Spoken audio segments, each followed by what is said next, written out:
C'est une blague. En fait, le Real Madrid, j'ai compris, il n'y a pas une édition de Ligue des Champions où on va être tranquille. C'est quoi ce tirage au sort? On va jouer Manchester City chez nous, Liverpool chez eux, Dortmund chez nous, Benfica chez eux, Marseille chez nous, Olympiakos chez eux, Monaco chez nous et Carbon, un autre club. Encore une fois, on aura l'un des parcours les plus compliqués de la Ligue des Champions. Regardez-moi ça. Manchester City, s'il vous plaît. Et pendant ce temps, le même Manchester City, regardez leur parcours. À part le Real Madrid, tout est abordable. Chez eux, ils vont affronter Dortmund, le Bayern Leverkusen, Naples, ça va être un peu compliqué. Bien compliqué même. Mais franchement, c'est faisable pour Manchester City, Galatasaray. Il n'y a que le Real Madrid qui est vraiment très gros dans ce groupe-là. Villarreal, un autre club et Monaco. Et pourquoi j'ai l'impression que Manchester City, là, on a un contrat de mariage. Chaque année, on doit se rencontrer. C'est forcé. Pendant toutes ces années-là, on s'affronte. Regardez, 2019-2020, on s'est rencontrés. 2020-2021, on s'est pas rencontrés. 2021-2022, on s'est rencontrés jusqu'en 2025-2026. À chaque fois, il faut qu'on les rencontre. Heureusement que la saison dernière, on les a bien tabassés comme ça. Au moins, en venant cette année, ils auront une petite crainte. D'autant plus que là, leur début de saison n'est pas très fameux. Malgré toutes les recrues, disons, les Cherki, les Reinders, qui sont très forts. Mais là, vraiment, ce qu'ils ont montré face à Tottenham, là, c'était pas terrible. J'espère que le Real Madrid, cette année, on va leur montrer la même chose que la saison dernière. Parce que là, vraiment, c'est pas possible.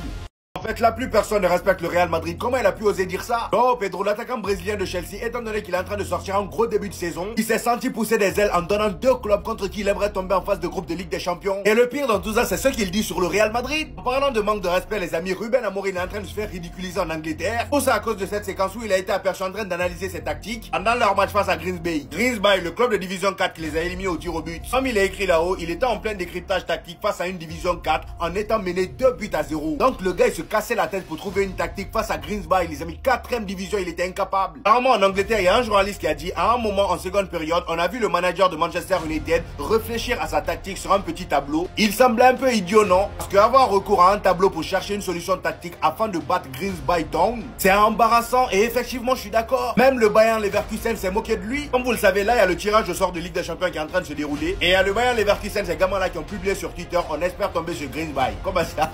Et pendant ce temps, on a demandé à Joao Pedro quel club il aimerait affronter en Ligue des Champions et voici sa réponse. Il dit qui je veux affronter en Ligue des Champions, le Paris Saint-Germain ou le Real Madrid. Vous vous demandez bien pourquoi? Il a répondu tout simplement parce que ce sont des mauvais perdants. Ah bon, nous on est les mauvais perdants. Depuis qu'ils ont remporté la Coupe du Monde des clubs là, on peut même plus respirer. Faites l'erreur de tomber sur nous, vous allez voir clair. Vous êtes étonné? C'est pour pas changer. Le tirage au sort officiel du Real Madrid vient d'être dévoilé. Et pour pas changer, on se tape les deux plus grands clubs de PL. Liverpool, City. Celui de Liverpool à Anfield où Trent Alexander-Arnold va revenir chez lui. Et City, on va les accueillir à domicile. Comme la dernière saison, on va aussi affronter la Juventus à domicile pour ce coup. Benfica à l'extérieur, ce match va être très compliqué. L'Olympique de Marseille à domicile qui devrait bien se passer, le Kicks qui va retrouver l'OM. L'Olympiakos à l'extérieur, Monaco à domicile. Et enfin pour finir, Almaty à l'extérieur. Dans l'ensemble, c'est plus qu'abordable pour le Real Madrid, on va pas se mentir. Il suffit de faire le travail soit contre City, soit contre Liverpool. Ce qui semble vraiment les plus grandes tâches de ces phases de groupe. Et ensuite en vrai, regardons le reste, ça devrait vraiment le faire. De toute façon, il est impossible d'imaginer autre chose avec une telle équipe suivie d'un nouveau coach comme Xabi Alonso. Citant ces détails plus ces équipes-là, il est impossible de voir le Real Madrid autre part que minimum en quart de finale. Minimum. Et encore, je suis gentil. Le Real Madrid devrait se hisser normalement en demi-finale. En tout cas, j'ai vraiment hâte de retrouver surtout les deux plus grands clubs de PL. C'est un classique, hein. À chaque fois, on les affronte. C'est vraiment un classique. Une dinguerie. On vous l'a dit, c'est mort pour Yamal. Toujours le même, hein, le journaliste votant au Ballon d'Or du côté du Salvatore, Bruno Porzio. Vous rappelons que c'est bien lui la dernière saison qui n'a même pas inclus Vinicius dans le top 10 de son Ballon d'Or. Parce que pour lui, je cite, il ne fait pas partie des 10 meilleurs joueurs d'Europe, il n'est pas assez complet. Mettez pause et regardez bien les dingueries qu'il a dit. C'est aussi lui qu'en 2019 n'a pas mis Messi dans le top 5 du Ballon d'Or. Carrément pour Yamal, avant de vous montrer la dinguerie. Dites-vous qu'il a écrit ça il n'y a pas longtemps. Quoi de plus que ce sale Marocain qui s'est même fait huer il y a quelques jours, ce sont des émigrés qui ne se font que détruire et ne construisent rien, comme toi. Bref, il y a trop de dingueries, je peux pas citer ça. Des insultes limite raciales, et certains en ont fait le rapprochement avec la liste de son top 10 au dernier Ballon d'Or, où quand vous voyez la liste en fait, il n'y a pas vraiment de joueurs qui sont... Quand il parle de Lamine Yamal, lorsqu'il a raté cette dinguerie devant les cages, il rigolait sur lui en disant Ballon d'Oro. Et voilà ce qu'il rajoute sur lui. Pour moi, Yamal est un gamin de 17 ans, grande gueule, très arrogant, trop sourd de lui. Je ne sais même pas s'il a son âge, mais bon, ça c'est un autre sujet.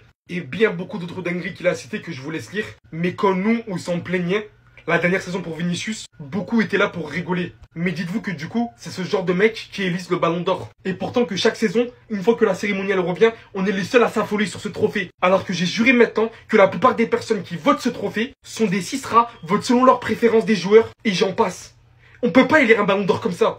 En fait, ce sera la Ligue des Champions de Kylian Mbappé. Les clubs ont été choisis par l'IA pour lui. Manchester City, j'ai pas besoin de vous faire de photos. Gvardiol contrôle, crochet, frappe en mode. City, ils sont venus au Bernabeu, ils en ont pris 3, ils sont rentrés chez eux. Revenez encore à la maison pour tester un petit truc. Kiki sera en mission contre Liverpool. L'année dernière, ça s'est moqué de lui à cause de cette action. Le coup d'épaule de Van Dijk sur Kylian Mbappé a fait des dégâts, ce qui paraît. Vous-même, vous avez déjà vu le début de saison de Stremo qu'il est en train de sortir. Et Mobutu, c'est un gars, il est rancunier de malade. Ça veut dire, dans sa tête, il sait déjà ce qu'il veut. Ça veut dire, là, Van Dijk, mon ref, on sait que t'es une fraude. Mais là, Mbappé va confirmer les choses. Et quoi de mieux pour finir, les gars? Kylian Mbappé, Monaco, club de formation. C'est là que le phénomène s'est développé. Aujourd'hui, il a rejoint le club de ses rêves. Et je ne pense pas que ça va le déranger avec la petite célébration pour demander pardon. De bien montrer à Monaco le grand joueur qu'ils ont créé. Franchement, au-delà de Liverpool et de Manchester City. Et encore, City, on les joue à domicile, j'ai pas vraiment peur. Je ne pense pas qu'il y ait un club de notre tirage qui devrait nous inquiéter. La Juve, Marseille, le Benfica, franchement, il n'y a rien à gratter pour eux. Dans tous les cas, la phase de poule de la Ligue des Champions pour le Real Madrid, ça reste une promenade de santé. Et carrément, j'ai envie de vous dire, avec notre nombre de Ligue des Champions remportées, on n'a même plus besoin de disputer ces phases-là. Mettez-nous directement dans le carré final. Bref, les gars, Kylian, c'est bel et bien sa saison. Et surtout, n'oubliez pas. On va tellement tous me chicoter un par un. Non, ouais, je vous préviens. Voilà, comme ça, faut pas venir bouder quand on vous filme bout. Trixie, tu te rappelles Liverpool, ce que vous ont fait l'année dernière? Tu penses qu'on joue avec Carlo Ancelotti? Liverpool, là, c'est plus Mbappé qui fait des pour rien. C'est plus Mbappé qui boude dans le tunnel, hein. C'est Mbappé qui te marque, qui te remarque et qui essuie ses larmes seulement. Trixie, tu crois que City, c'est des petits? Ce qu'on vous a fait il y a 6 mois chez vous, on va faire en x2 chez nous. Et Rodri, t'as entendu? Faut faire attention quand tu prends les photos. Si tu veux pas qu'on te corrige 2 fois plus. Quoi, Monaco? Leur stade vide, là. Quand ils vont seulement venir, 90 000 personnes, toi fermé, ils vont seulement trembler. Et vous inquiétez pas, hein, mes frères marseillais. On est vraiment ensemble, j'aime beaucoup votre ferveur, mais chez nous, c'est pas chez vous, genre. Très belle affiche, hein. Mais on connaît déjà le résultat. Le reste, là, c'est pas des 5 grands championnats. Merci. Pensez que je bombe, hein. Je connais mon coach. Je vous ai déjà prévenu, hein. Il fait des TP au club, 7h30, 18h30 tous les jours. Et vous pensez que, sérieusement, 2 matchs, 2 victoires. Nous n'avons jamais encaissé un seul but. D'accord? Bref, nous on va tout droit. À part la GC6. Et vous? Les gars, je veux jouer la carte de la folie là aujourd'hui. Le groupe du Real Madrid, c'est le groupe de la mort. Ils nous ont mis tout le monde. Tout le monde, ils nous ont mis ça. S'ils pouvaient nous mettre le PSG, le Barça, ils allaient nous mettre ça aussi. Regardez, déjà à domicile, on va jouer contre Manchester City. Ils ont pas la meilleure des formes, mais attention, ça reste quand même Manchester City. Par la suite, on va jouer contre la Juventus de Turin. Juventus de Turin, bah, ça reste quand même un grand club d'Europe. Même si des fois, ils peuvent phaser, mais ils peuvent nous poser des difficultés. Ensuite, on affronte l'Olympique de Marseille. Normalement, c'est assez abordable, mais c'est quand même chiant de les affronter, quoi. Ensuite, Monaco. Je pense que ça va être l'équipe française la plus difficile à jouer. Parce qu'eux, ils ont pas de complexe d'infériorité. On l'a vu l'année dernière avec le FC Barcelone. Ils ont battu le FC Barcelone, la famille. Et à l'extérieur... On va jouer Liverpool. On va jouer Liverpool. Et tout ça à Anfield. Moi, je voulais pas de cette fumée, les gars. Moi, je suis un bouc, je suis pacifiste. Ensuite, on a Benfica. Jouer là-bas contre Benfica, c'est toujours embêtant, on le sait très bien. Voilà, ils vont nous casser la tête, même si c'est notre petit centre de formation. L'Olympiakos là-bas en Grèce, c'est une dinguerie comment c'est difficile aussi. Mais normalement, on est censé gagner aussi. Et pareil pour... j'avoue, je connais pas trop... Almaty, Keira, je sais pas. Mais ça aussi, on est capable de les battre normalement. Mais à l'extérieur, ça fait toujours peur. Donc franchement, je suis effrayé, les gars. J'espère qu'on va passer. J'espère qu'on va pas passer par les barrages comme la dernière fois. Mais sinon, en vrai, c'est à toi. Montre combien, alhamdoulilah. Alors pas simple du tout, très loin même d'être simple. Le tirage au sort du Real Madrid a été effectué et le moins que l'on puisse dire c'est que ça risque d'être moins simple que ce qu'on pouvait attendre pour le Real Madrid. Je vous laisse analyser les équipes. À Manchester City, Liverpool, Juventus, Benfica, Marseille. Le Real Madrid va affronter l'Olympique de Marseille au Bernabeu. C'est une énorme dinguerie. L'Olympiakos, l'AS Monaco va également affronter le Real Madrid au Bernabeu. Et Kairat Almaty, la nouvelle équipe qui connaîtra donc la Ligue des Champions cette saison. Alors ce qu'on retient de ce tirage, c'est que le Real a une bête noire en Europe sur ces dernières saisons. Et cette bête noire s'appelle Manchester City.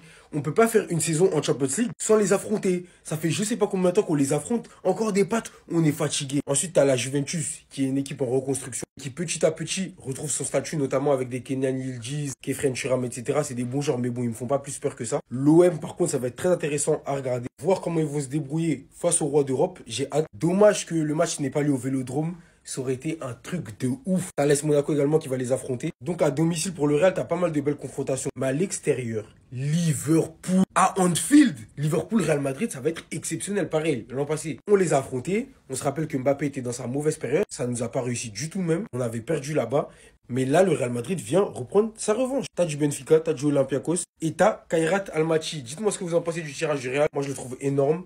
En espérant que le Real puisse accéder au top 8 et être qualifié directement sans passer par les barrages comme l'an passé. Restez sobre, abonnez-vous les gars, ça trappe.